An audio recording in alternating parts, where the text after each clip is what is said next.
بھلا جو شخص یہ جانتا ہے کہ جو کچھ تمہارے پروردگار کی طرف سے تم پر نازل ہوا ہے حق ہے،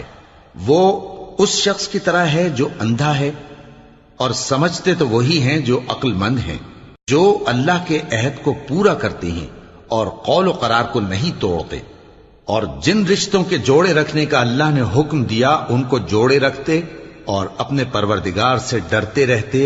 اور برے حساب سے خوف رکھتے ہیں، اور جو اپنے پروردگار کی خوشنودی حاصل کرنے کے لیے مصائب پر صبر کرتے ہیں اور نماز پڑھتے ہیں، اور جو مال ہم نے ان کو دیا ہے اس میں سے پوشیدہ اور ظاہر خرچ کرتے ہیں اور نیکی سے برائی کو دور کرتے ہیں،